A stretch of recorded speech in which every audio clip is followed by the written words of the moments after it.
The Adventures of Sam Spade, Detective.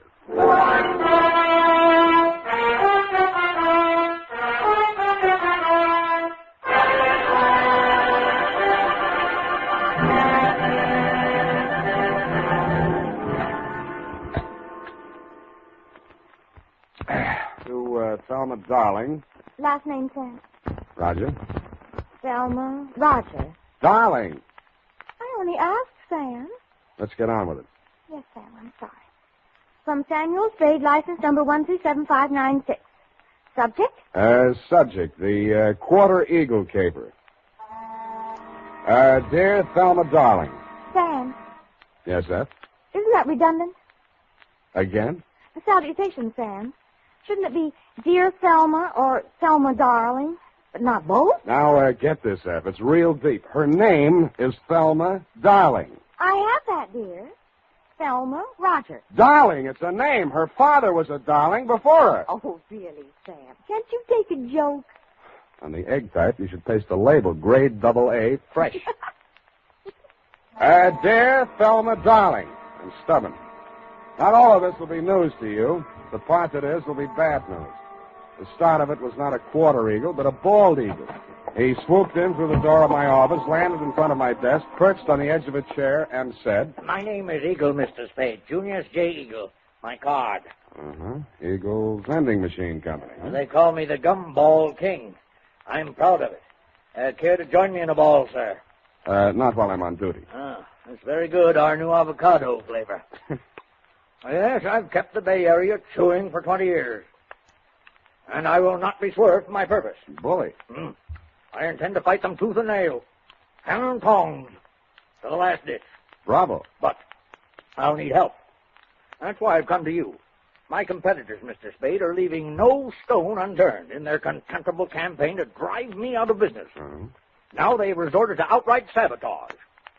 In short, they have hired hoodlums to destroy my gumball machines. They've already smashed 11. And they won't be content until they've demolished my entire equipment. Sounds like a police case to me, Mr. Eagle. No, I've been to the police. No, they don't understand my problem.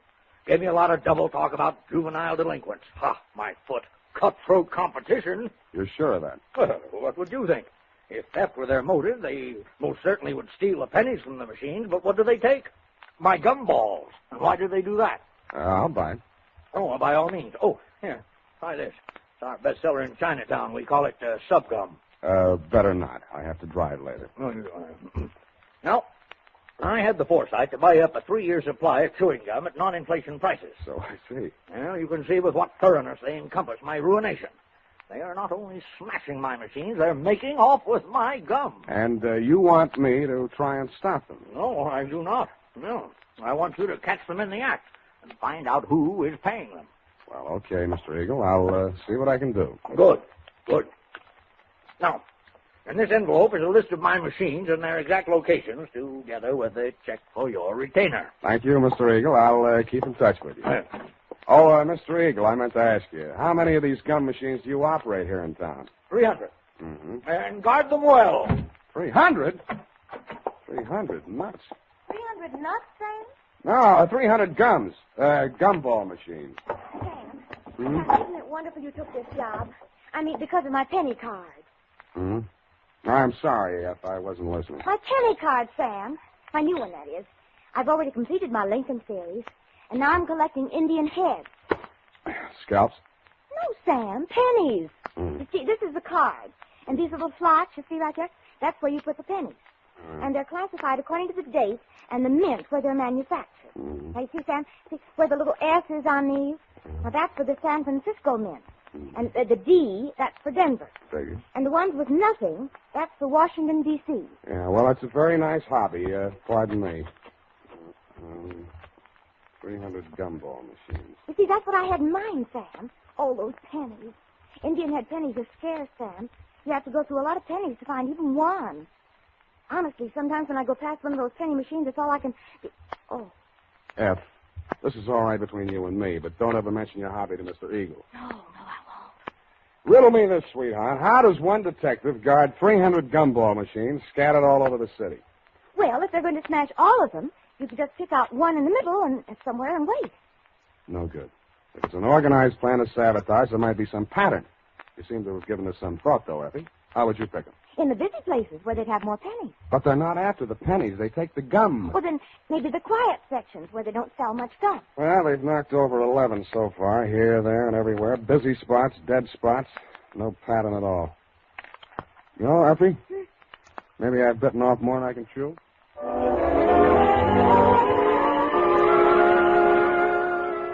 I wasn't sold on Mr. Eagle's theory that the caper was organized sabotage, but I decided to test it out anyway. I learned the operation did follow a pattern, unless it was coincidence that the 11 machines knocked over the previous night were the same 11 machines that had been refilled that afternoon. I checked with the Eagle Company's maintenance man and learned that only 5 had been refilled today. I picked the one that looked like the easiest to knock over. It was the one in the doorway of a darkened loft building near the Siemens Hiring Hall on Drum Street. At 9 p.m., I strolled down there. The block was deserted. I took a plant in the adjacent doorway and talked to myself until just before midnight, when I shut up. My heart skipped a beat as she passed under the light. Red hair. My secretary? Then I noticed how she was dressed. Not on the salary I paid. She paused before the gum machine, opened a large handbag, stripped off her long black gloves, dropped them in her purse, and took out a small Boy Scout-type hatchet.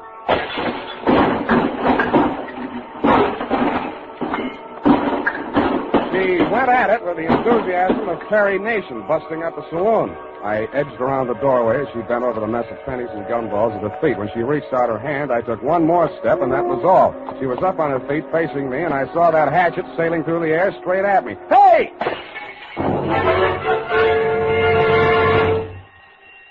Now see what you've done. Yeah, I'm sorry. I won't let it happen again, I hope. Well, don't just stand there. Let's get out of here. That noise, it'll bring the police down on us. Yeah, you're right. No, not that way. The alley. And that's how I met you, Thelma, darling. Pausing only to pick up an Indian head penny for luck, I escorted you through the alley to Washington, up Washington to Salon, jogged through Front Street, and followed that to Market, where we entered the Happy Hour Bar and Grill by way of the kitchen. You proceeded unfalteringly to the darkest booth. We sat down and caught our breath. You ordered a pirate's dream. By the way, I did get that recipe. Lime juice, grenadine, passion fruit, a sprig of mint, and 6 jiggers of rum. After 2 swallows, I heard myself saying, now aren't you ashamed of yourself? But, Sam, why should I be? After what I've been through, I think I deserve a drink. I didn't mean that. I meant throwing that hatchet at me. I thought you were Merle. Who's Merle? Why, he works for Mr. Chiselhurst. Yeah, that figures. Now tell me who Mr. Chiselhurst is. Not who he works for, just who he is. He was acting as my agent for the sale of the pearl. Well, Natch. Look, please, don't make me say what pearl. It's called the Black Pearl of Galila Bay. My brother brought it back from the South Pacific when he was in the war. Oh, yes. When he went to prison, he gave it to me to keep for him. Uh-huh. So you decided to sell it? I had no choice. I needed the money desperately to finance his appeal. It comes up next week. Mm-hmm. If I don't get that pearl back, I don't know what I'll do. You've got to help me. What makes you think it's in a gumball machine? Mr. Chiselhurst took the pearl to show to a man named Junius Eagle, and that's when it disappeared. Mr. Eagle decided not to buy. And when Mr. Chiselhurst returned to the hotel... Eagle had found the pearl and substituted a ball of blackjack gum. Then what? Mr. Chiselhurst had Merle follow him. Nothing happened the first 2 days. But day before yesterday, he followed him to his warehouse and saw him drop a single ball of gum into a barrel of them that was waiting to be loaded onto a truck. Mm-hmm. The pearl must have been hidden in it. Why else would he do a thing like that? Uh-huh. He would put a valuable pearl in a machine where anybody could buy it for a penny. I suppose it'd be safe for a few days. I don't know how these machines work. Well, now you know why I had to break those machines. No. You don't believe me? Mm-mm. Well, what are you going to do? Check the psycho wards and find out which one you escaped from.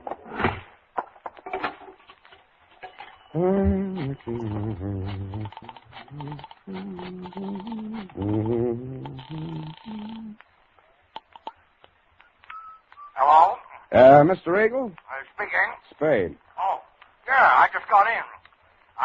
I've been out making my monthly collection. Mm-hmm. Hey, I want to talk to you. You're falling down on my job.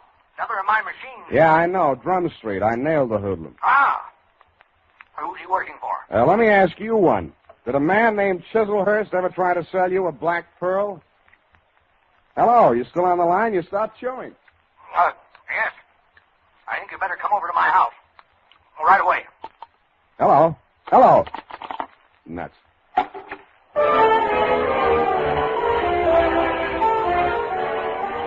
When I came out of the phone booth, I wasn't surprised to find that you had flown the coop, darling, if I may call you by your last name. But I was surprised at what I found at my client's house.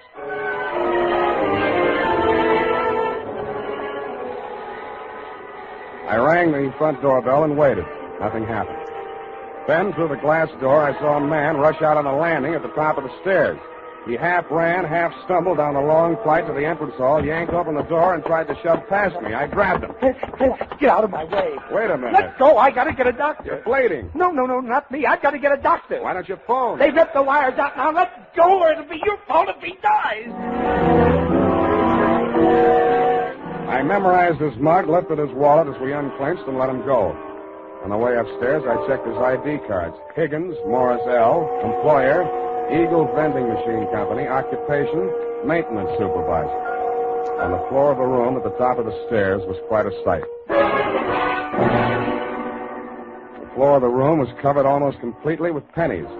In the middle of it, sprawled forward like a miser who had been attacked while counting his hoard, was Junius J. Eagle. The wound in the back of his neck could have been caused by a small hatchet. There was a bookkeeper's account sheet open across the desk, and scrawled across the neat rows of figures there were 3 words: Spade, Quarter, and Eagle.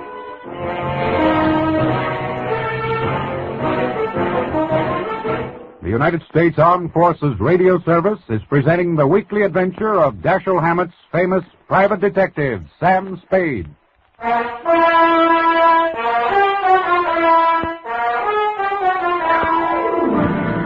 And now, back to the Quarter Eagle caper. Tonight's adventure with Sam Spade.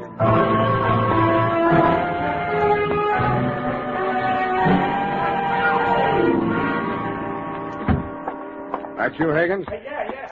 Save yourself the trip upstairs. There's nothing you can do for him. Oh, dead, huh? Yeah. Well, I guess he won't need that doctor I called. We can use one anyway. Did you tell the doc Eagle had been stabbed? Yeah, sure I did. Yeah, well, that means the law will come with him or ahead of him. But I don't get it. He must have been killed for the money, but why didn't they take the pennies? They should have. It'd look better for you if they had. You're that detective hired, huh? That's right. Now, look, Higgins, we haven't got much time. If you want to find out who killed your boss, spill everything you know to me now, before the cops get here. Because they're going to hold you, and they'll hold me, too, if they find me here. But I don't know a thing, Spade. I just found him like that. How did you get in the house? I have a key. He gave me one, so when I came here to pick up the pennies, he wouldn't have to come all the way down to let me in. For now, tell the cops the door was open. Did he always collect the pennies from the machines himself? Yeah. He was a coin collector as a hobby. He liked to go through them and save out the odd ones. You always pick up the money at 1 in the a.m.? Oh, no. No, he called me tonight a little past midnight, and he asked me to come right over. Hey, look, you got to believe that. I do. He said the same thing to me. What do you know about a man named Chiselhurst? Hey, wait a minute. That's the name of the guy that ran into my truck yesterday coming down the California incline near Grant. He slammed right into the rear of my truck. I tangled with his chauffeur, some punk kid. Named Merle? Yes, that's what they called him. And there was a dame in the car, too, a redhead. Any report on the accident? No, the cop took it down on the beat there. There wasn't no damage. Sounds like we haven't got much more time here. Oh. What exactly happened the night the first gum machine on your route was smashed up? Come on. Well, first off, I went to a bowling alley on Church Street and we moved our machine there. It was discontinued. Wait a minute. Where did you take it? Back to the shop? Oh, wait a second. I got it here in my book. Come on. All right, I'm hurrying. Here it is, 11864. Mm-hmm. No, I exchanged it for an out of order down on Drum Street. Did you leave the pennies in it? Oh, sure. They only get collected once a month. How much gum was in it? About half full. I didn't refill it until today. Yeah. What's your system on the refill operation? Well, I carry about 4 extra machines in the truck. When I go to fill a machine, I take one of the extras already filled out of the truck and trade for the empty. Yeah. Then I fill the empty one in the truck, and that saves me from carrying the bag around. Now, is there anything else I can tell you? Yeah. Huh? Does Quarter Eagle mean anything to you? No. Okay, now where's the back door?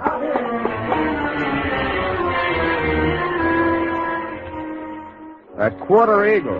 What was it? Was it a wrestling hole like the Half Nelson? I thought of asking Effie, but I was afraid she'd know. I was sure that if I could find Chiselhurst, I could get all the answers at once. That collision between his car and the rear end of Higgins' truck was a good lead in more ways than one. It meant that at least part of your story, darling, was true. But you neglected to tell me that you, Chiselhurst, and Merle had been tailing Higgins' appointed rounds of the gumball machine. I checked the police report on the accident. The car was registered in Great Britain. The report said transient, no local address, and so to bed. I dreamed it was next Thanksgiving, and I was eating a roasted quarter eagle. Then it turned into crow.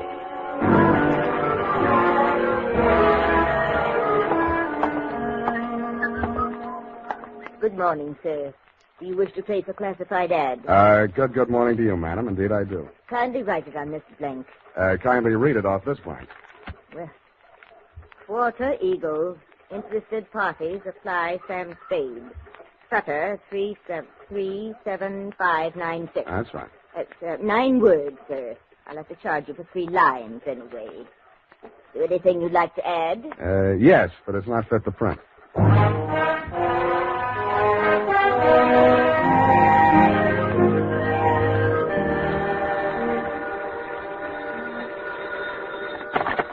Barney's Beanery. Mr. Spade? Yeah. You got it for sale, the quarter eagle?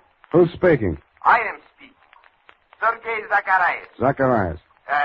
You are numismatist? No, this is Mr. Spade himself. Look, I'd like to talk to you personally. Where can I reach you? Oh, I am by my shop, 2 doors from Belvedere Coffee Shop on O'Farrell Street. Okay, Mr. Zacharias, I'll be right over. Sam,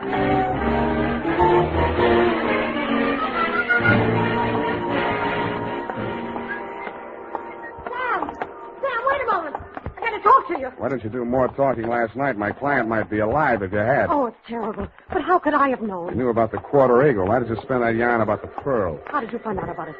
Dead men sometimes do tell tales. Surely you don't think that I had anything to do with that. He was only hacked to death with a hatchet like the one you threw at me. That makes you look fine. All right, I killed him, if that'll make you listen to me. Sam, don't go into that shop. Please, it's it's a a new trap. suit. You don't know that man Zacharias. He's the cause of all our troubles. You mean he sold you that hatchet? Sam, please! Quit clawing me. Let go. I won't allow you to go in there. I won't. Wait a minute. What's going on here? What's the occasion of the squabble? Oh, well, no, it's Mr. Spade. Yeah, Clancy, this dame here just tried to pick my pocket. Ah, pickpocket, is it? Glory be in such a pretty one, too. Never mind that, Clancy. Just have it locked up. I'll be down later to prefer charges.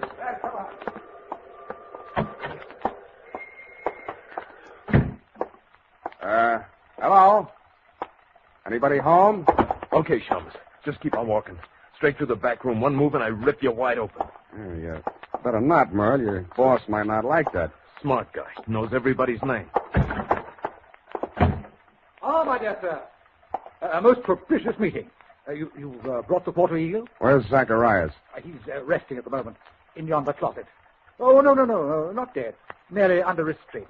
Bound and gagged. A necessary precaution. Well, shall we talk turkey, or rather, eagle?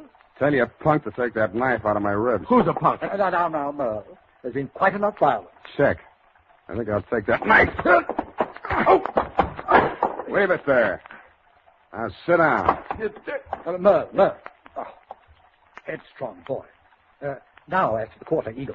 I'm willing to pay a reasonable reward for its recovery. But first I must tell you that Miss Darling, for whom I'm acting as agent for the sale of the coin, is indeed the legal owner, despite anything Mr. Zacharias may have told you to the contrary. What would you say to $500? I would say no dice. 1,000? I would say I'm still listening.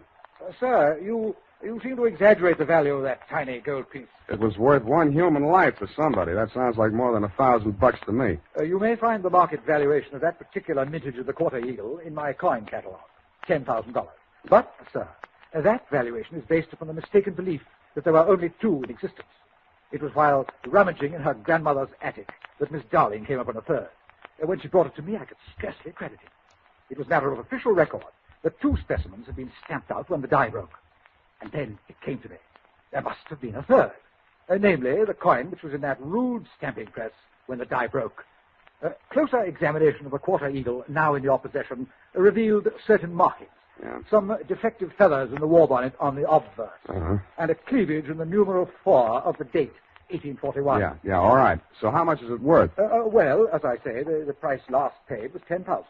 I think we may safely assume it would bring several times that amount in today's market. But only, mind you, if but 2 specimens, not 3, are in existence. So you decided it would be more profitable to clam up about it and see what the owners of the other 2 coins would pay to keep this one off the market. Precisely, sir. How did it get in that gum machine? Therein lies the tale. Keep it short, will you? I'm getting hungry. Well, sir, I brought the quarter eagle from Mr. Zacharias. Yeah. Who was acting as agent for the owner of the other 2 coins. An Australian sheep herder, I believe. Retired now. Yes, I'm glad. Well, not to put too fine a point on it, Mr. Zacharias' offer was so poor that I took umbrage. Oh, you didn't? I gave him a caning and left the premises. Really? But I'd gone no farther than half a league up Turk Street when I became aware that 2 ruffians were skulking at my heels. No. Sent, I had no doubt, by Mr. Zacharias to rob me of the quarter eagle. Egad, sir. Precisely. Knowing full well that they would not dare to strike in a populous, well-lighted resort, yes. I entered a bowling alley at the corner of Hyde Street. No pun intended. Thank you for that, sir. But there upon the wall, I spied a penny vending machine, and the word eagle caught my eye. Association of ideas, no doubt. No doubt. But that, sir, is how I came to put the quarter eagle into Mr. Eagle's gum machine. Yes, I think I can take it from there. When you went back, the machine had been taken out by the Eagle Company's maintenance man, right? Not quite. I caught him in the very act of removing the machine and followed him out of the building. Yeah, but then you lost track of the machine. I found out why. Never mind that now. What I want to know is who followed Mr. Eagle home the night he was killed. I'd rather not say. Then all bids are off. One moment, Mr. Spade. Yeah? Am I to infer that your price for the quarter eagle necessarily includes bringing the murderer to justice? Just that, Mr. Chislehurst. Well, I suppose there's nothing for it but to make the supreme sacrifice. Merle. Me? You double-crossing pig? Now, Merle, you know perfectly well you did away with poor Mr. Eagle. Shut up. I'll cut you to pieces. Gross insubordination. You deliberately exceeded your instructions. I wanted you to apply only sufficient violence to recover the coin. Instead, you seized the opportunity to satisfy your nauseating bloodlust. Really, Merle? Cut you to pieces. I'll cut you to pieces. All right, Ow! Drop the shiv, Merle. Knocked off, you punk. Egad, that was a near thing, sir. The base ingratitude of that boy. Oh, well, what's done is done. When may I expect delivery of the quarter eagle?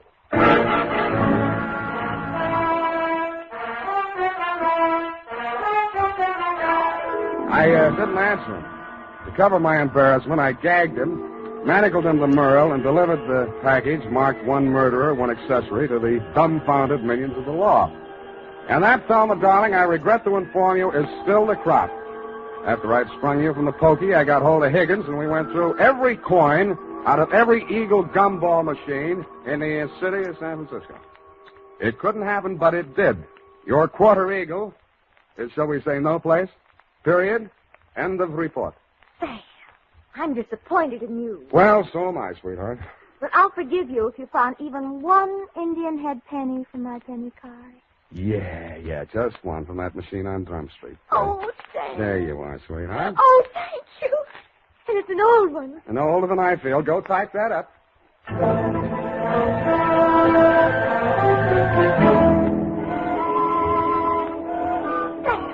this money, it's counterfeit. Are you sure? It's joke money. It says $2.50. Hmm? You see where it should say 1 cent?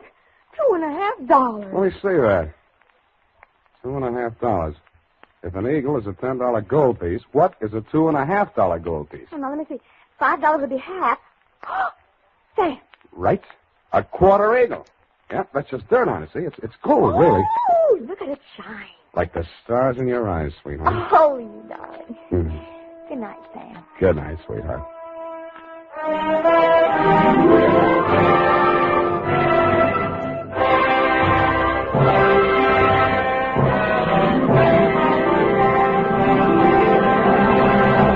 The Adventures of Sam Spade, Dashiell Hammett's famous private detective, are produced and directed by William Spier.